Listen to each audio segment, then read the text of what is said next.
Good boy দেখছি। তা বেশ, বিড়ি ফিড়ি কখনো খাসনি, ওতে যক্ষা হয়। যাক, পয়সাটাই দে। পয়সা হাতে পেয়ে সাধুর হাঁড়ির মতো মুখখানা খুশিতে ভরে গেল। ঝুলি থেকে একটা জবা ফুল বের করে টেনিদার মাথায় দিয়ে বললে, তুই এখানে কেন রে? আগে পেড়া খেতে এসেছিলাম। সাধু বললে, তা বলছি না, তুই যে মহাপুরুষ রে, তোকে দেখে মনে হচ্ছে পরোপকার করে তুই দেশজোড়া নাম করবি। নারায়ণ গঙ্গোপাধ্যায় রচিত টেনিদা সমগ্র থেকে আজকের গল্প। টেনিদা, তুমি বলো না। পরের উপকার করিও না। আমি প্যালারাম, ক্যাবলা আর হাবুল সেন তিনজনে নেহাত গো বেচারার মতন কাচুমাচু মুখ করে বসে আছি। তাকিয়ে আছি কাঠগোড়ার আসামির দিকে। তার মুখ আমাদের চেয়েও করুণ। 6 ফুট লম্বা অমন জোয়ানটা ভয়ে কেন্নর মতো কুকড়ে গেছে। গন্ডারের খাড়ার মতন ওই নাকটাও যেন চেপসে গেছে একটা থ্যাবড়া ব্যাঙের মতো। সাধু ভাষায় যাকে বলে দস্তুর মতো পরিস্থিতি। কে আসামি? আর কে হতে পারে? আমাদের পটলডাঙ্গার সেই স্বনামধন্য টেনিদা। গড়ের মাঠের গোড়া ঠেঙানো সেই প্রচণ্ড প্রতাপ এখন একটা চায়ের কাপের মতো ভ্যাবাচাকা হয়ে গেছে। চায়ের কাপ না বলে চিরতার গেলাসও বলা যেতে পারে বোধ হয়। হুজুর, ধর্মাবতার। ফরিয়াদি পক্ষের উকিল লাফিয়ে উঠলেন। মনে হলো যেন হাত 10 ছিটকে উঠল একটা 20 নম্বরই ফুটবল। গলার আওয়াজ তো নয়, যেন 8-10টা চিনে ফটকা ফাটলো একসঙ্গে। ধর্মাবতার চেয়ারের উপর আটকে উঠে পড়তে পড়তে সামলে গেলেন। অমন বাজ খায় গলায় চেঁচাবেন না মশাই, পিলে চমকে যায়। জজ সাহেব ভুরু কোচকালেন। কি বলতে হয় ঝটপট করে বলে ফেলুন। উকিল একটা ঘুষি বাগিয়ে তাকালেন টেনিদার দিকে।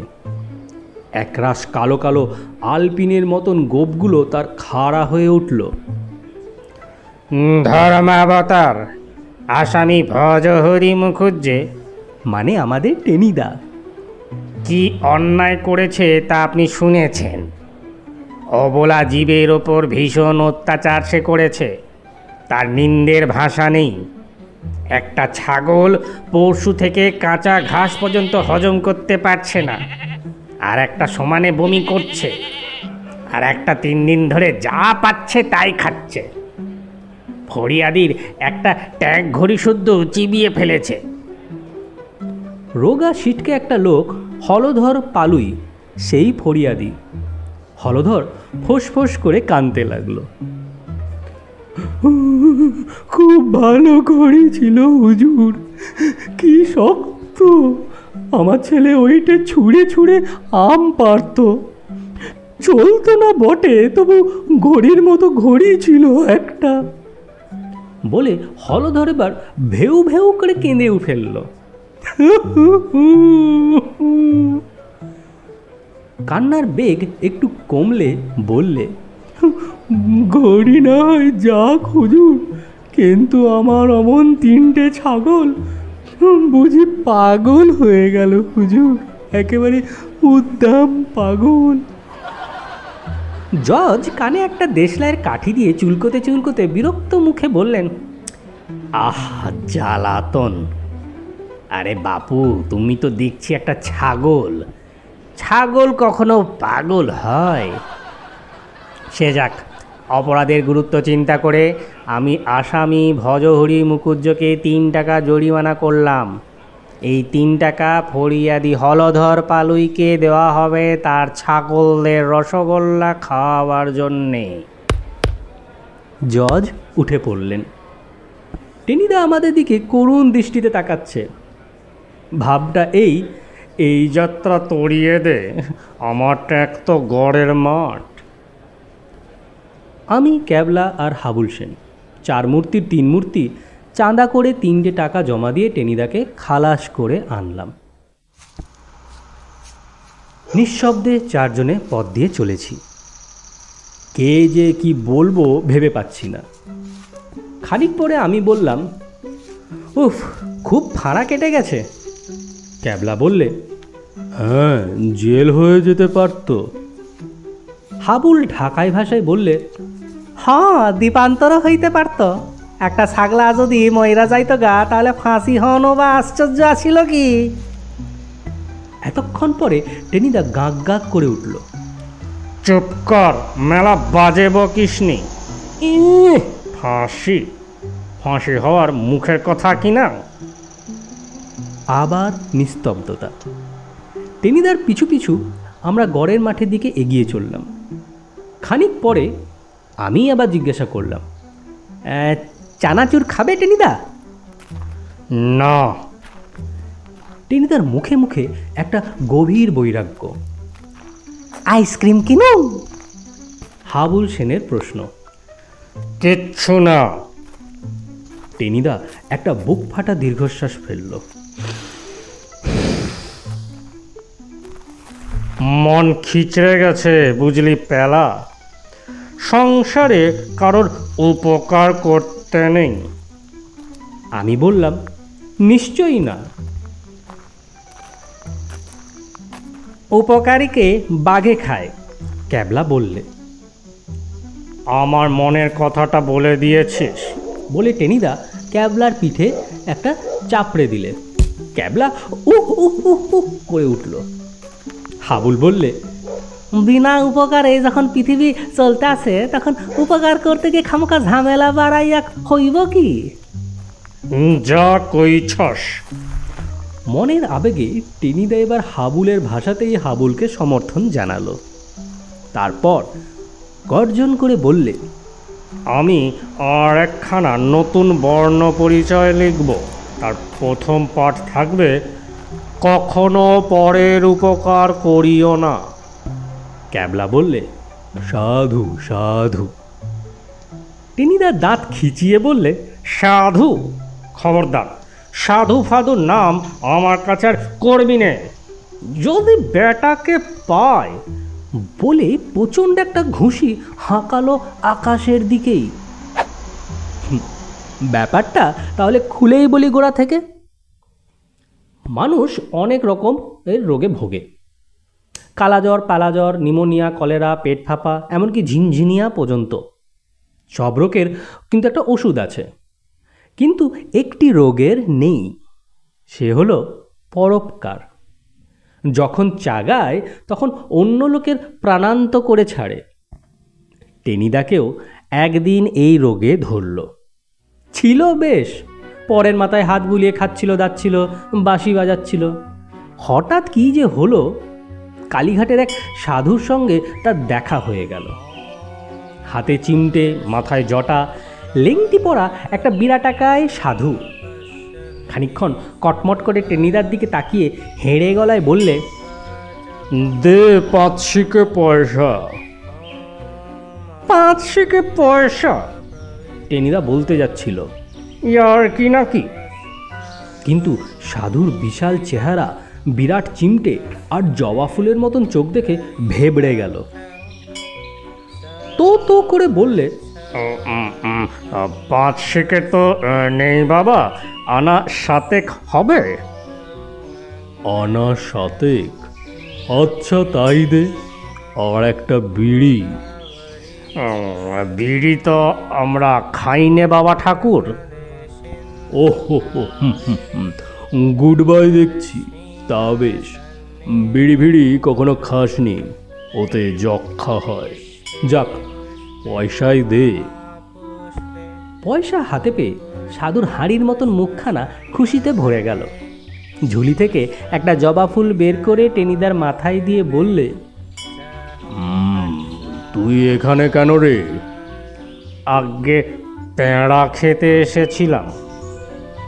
সাধু বললে, তা বলছি না, তুই যে মহাপুরুষ রে, তোকে দেখে মনে হচ্ছে পরোপকার করে তুই দেশ জোড়া নাম করবি। পরোপকার? টেনিদা একটা ঢোক গিলে বললে, দুনিয়ার অনেক সৎ কাজ করেছি বাবা। মারামারি, পরের মাথায় হাত বুলিয়ে ভীমনাকে সন্দেশ খাওয়া, স্কুলে সেকেন্ড পণ্ডিতের টিকি কেটে নেওয়া, কিন্তু কখনো পরোপকার করিনি। করিসনি মানে? সাধু হেঁড়ে গলায় বললে, তুই ছোকরা তো বড্ড এড়ে তক্ক করিস। এই আমাকে নগদ 7 আনা পয়সা দিলি, খেয়াল নেই বুঝি? আমার কথা শোন, সংসার টংসার ছেড়ে সেফ হাওয়া হয়ে যা। দুনিয়ায় মানুষের অশেষ দুঃখ, সেই দুঃখ দূর করতে আদা নুন খেয়ে লেগে পড়, আর্তের সেবা কর। দেখবি 3 দিনেই তোর নামে ঢিঢি পড়ে যাবে। দে দে, একটা বিড়ি দে। বললাম যে দাদা ঠাকুর, আমি বিড়ি খাই না। ওহো হো, তাও বটে। বেশ বেশ, বিড়ি কখনো খাসনি। আর শোন, পরের উপকারে নশ্বর জীবন বিলিয়ে দে। আজ থেকেই লেগে যা। বলে কান থেকে একটা আধপোড়া বিড়ি নামিয়ে সেইটাই ধরিয়ে সাধু ভিড়ের মধ্যে অদৃশ্য হয়ে গেল। টেনিদা খানিকক্ষণ ভাবা চাকা খেয়ে দাঁড়িয়ে রইল। তারপরেই কালীঘাটের মা কালীর মহিমাতেই কিনা কে জানে সাধুর কথাগুলো তার মাথার মধ্যে পাক খেতে লাগলো। পরোপকার? সত্যিই তো, এর মতন কি আর জিনিস আছে? জীবন আর কদিনের, সবই তো মায়া, সেরফ ছলনা। সুতরাং যে কদিন বাঁচা যায় লোকের ভালো করে কাটিয়ে দেওয়া যাক। সেই রাত্রেই সংসার ছাড়ল টেনিদা, মানে কলকাতা ছাড়ল। গেল দেশে। কলকাতা থেকে মাইল 10 দূরে ক্যানিং লাইনে বাড়ি। গায়ের নাম ধোপা খোলা। দেশের বাড়িতে দূরসম্পর্কের এক বুড়ি জ্যাঠাইমা থাকেন, কানে খাটো। টেনিদাকে দেখে জিজ্ঞেস করলেন, হ্যাঁ রে, এমন অসময়ে দেশে এলি যে? পরোপকার করব জেঠিমা। পুরি খেতে এসেছিস? পুরি এখানে কোথায় বাবা? ওরা দেশে কি আর ময়দা ফয়দা কিছু আছে? ইংরেজ রাজত্বে আর বেঁচে সুখ নাই। ইংরেজ রাজত্ব কোথায় জেঠিমা? এখন তো আমরা স্বাধীন। মানে টেনিদা বাংলা করে বুঝিয়ে দিলে, ইন্ডিপেন্ডেন্ট। Coat pant? জেঠিমা বললেন, ছি বাবা, হ্যাঁ, আমি বিধবা মানুষ, কোট প্যান্ট পরবো কেন? থান পরি। দুত্তর, এই যে মহাজ্বালা হলো।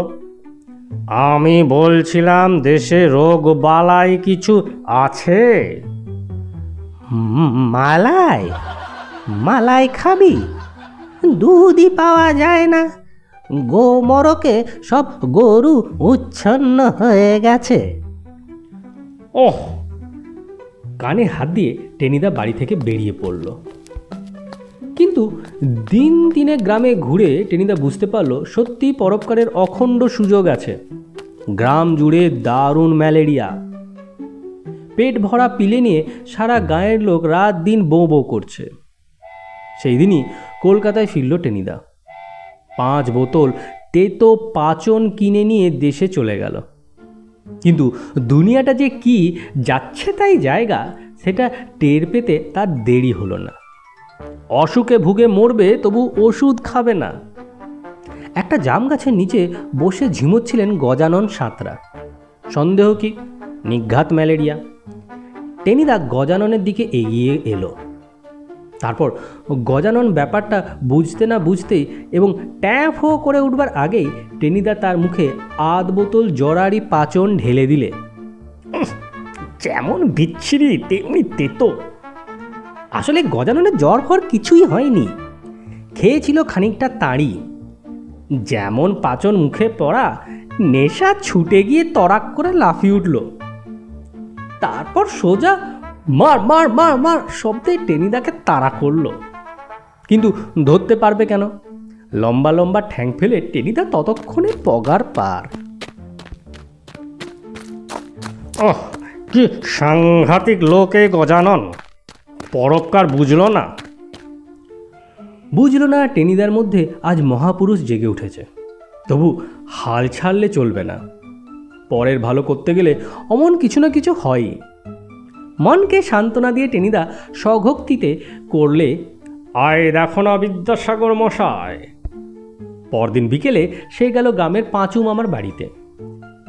একটা ভাঙা ইজি চেয়ারে শুয়ে পাঁচু মামা উহ আহ করছেন। কি হয়েছে মামা? বগল থেকে পাচনের বোতলটা বাগিয়ে দাঁড়ালো টেনিদা। এই গেঁটে ব্যথা বাবা, গাঁটে গাঁটে ব্যথা। করুণ স্বরে পাঁচু মামা জানালো। বাত, ও হো। টেনিদা মুহূর্তের জন্য কেমন দমে গেল, তারপরে উৎসাহের চিহ্ন ফুটে উঠল তার চোখে মুখে। আর ম্যালেরিয়া কখনো হয়নি? হয়েছিল বই কি গত বছর। হতেই হবে। বিজ্ঞের মতো গম্ভীর গলায় টেনিদা বললেন, ওই হলো রোগের জ্বর, ওই ম্যালেরিয়া থেকেই সব।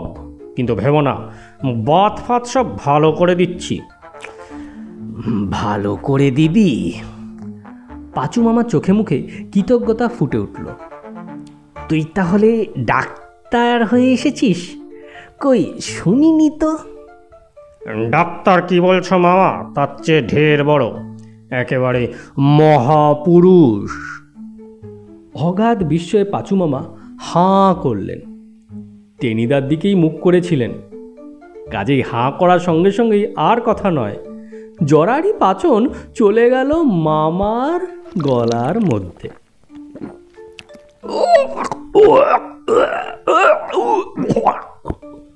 ওরে বাবা রে, এই ডাকাত রে, মেরে ফেললো রে। গেছি। পাঁচু মামার হাহাকার করে উঠলেন। টেনিদা ততক্ষণে বাড়ি চৌহদ্দি বাইরে। শুনতে পেল ভেতর থেকে মামা অসভ্য ভাষায় তাকে গাল দিচ্ছেন। তা দিন, তাতে কিছু আসে যায় না, পরোপকার তো হয়েছে। এর দাম মামা বুঝবে যথাসময়ে। তৃপ্তির হাসি নিয়ে টেনিদা পথ চলল। খানিক দূর আসতেই চোখে পড়ল একটা আম গাছের তলায় একটা বছর আটেকের ছেলে দাঁড়িয়ে প্রাণপণে চেঁচাচ্ছে। এই, কি নাম তোর? ছেলেটা ফোপাতে ফোপাতে বলল, লাড্ডু। লাড্ডু? তো অমন করে কাঁদছিস কেন? চোখের জলে যে হালুয়া হয়ে যাবি আর লাড্ডু থাকবি না। কি হয়েছে তোর? বড়দা চাটি মেরেছে। কেন? তোকে তবলা ভেবেছিল বুঝি? না, লাড্ডু বললে, আমি কাঁচা আম খেতে চেয়েছিলাম। এই কার্তিক মাসে কাঁচা আম খেতে চেয়েছিস? শুধু চাঁটি নয়, গাঁটটা খাওয়ার মতো শখ। টেনিদা চলে যাচ্ছিল, কি মনে হতেই ফিরে দাঁড়ালো হঠাৎ। তোর টক খেতে খুব ভালো লাগে বুঝি? লাড্ডু মাথা নাড়ালো। নিঘাত ম্যালেরিয়ার লক্ষণ। তো জ্বর হয়? হয় বই কি। তবে আর কথা নেই। টেনিদা বোতল বের করে বললে, হাঁ কর। লাড্ডু আশান্বিত হয়ে বললে, আচার বুঝি? আচার বলে আচার, দুরাচার কদাচার সদাচার সকলের সেরা এই আচার। হাঁ কর, হাঁ কর ঝটপট। লাড্ডু হাঁ করল। তারপরের ঘটনা খুব সংক্ষিপ্ত। বাপরে, মারে বড়দারে বলে লাড্ডু চেঁচিয়ে উঠল। টেনিদা দ্রুত পা চালালো। ওহ বাপ! পিঠের ওপরে একটা ঢিল পড়তে চমকে উঠল টেনিদা। লাড্ডু ঢিল চালাচ্ছে, অতএব জ পলায়তি এবং প্রাণপণে। লাড্ডু বাচ্চা হলেও ঢিলে বেশ জোর আসছে, হাতের তাকও তার ফসকায় না। কিন্তু আর চলে না, গ্রামের লোক ক্ষেপে উঠেছে তার উপর। বাড়ি ত্রিসীমানায় দেখলেই হই হই করে ওঠে, রাস্তায় দেখলে তেড়ে আসে। তাকে দেখলে ছেলেপুলে পালাতে পথ পায় না। জ্যাঠাইমা বললেন, তুই কি শুরু করেছিস বাবা? লোকে যে তোকে ঠ্যাঙাবার ফোন দিয়ে আসছে। টেনিদা গম্ভীর হয়ে রইল। পরে বললে, পরের জন্যে আমি প্রাণ দেব জেঠিমা। কি বললি? ঘরের লোকের কান কেটে নিবি? কি সর্বনাশ! ও গো, আমাদের টেনু কি পাগল হয়ে গেল গো? মরা কান্না জুড়লেন জ্যাঠাইমা। উদাস ব্যতীত মনে পথে বেরিয়ে পড়ল টেনিদা। কি অকৃতজ্ঞ নরাধম দেশ! এই দেশের উপকারের জন্য সে মরিয়া হয়ে ঘুরে বেড়াচ্ছে, অথচ কেউ বুঝছে না তার কদরটা কি। ছি ছি ছি! এই জন্যেই দেশ আজ পরাধীন, থুড়ি স্বাধীন। কিন্তু কি করা যায়? কিভাবে মানুষগুলো উপকার করা যায়? টেনিদা শূন্য মনে একটা গাছতলায় এসে বসল। ভরা দুপুর, কার্তিক মাসে নরম রোদের সঙ্গে ঝিরিঝিরি হাওয়া।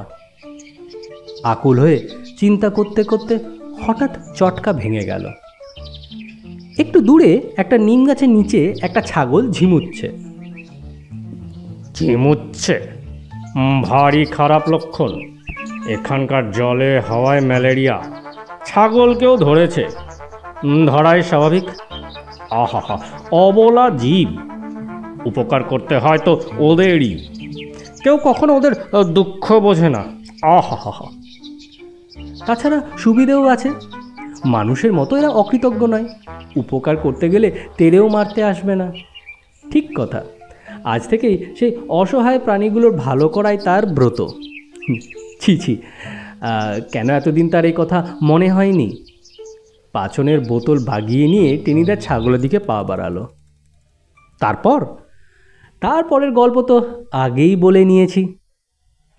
এখানেই সমাপ্ত নারায়ণ গঙ্গোপাধ্যায় রচিত টেনিদা সমগ্র থেকে আজকের গল্প পরের উপকার করিও না। গল্পটি ভালো লেগে থাকলে একটি লাইক করে দেবেন এবং চ্যানেলটিকে সাবস্ক্রাইব করে দেবেন। ধন্যবাদ।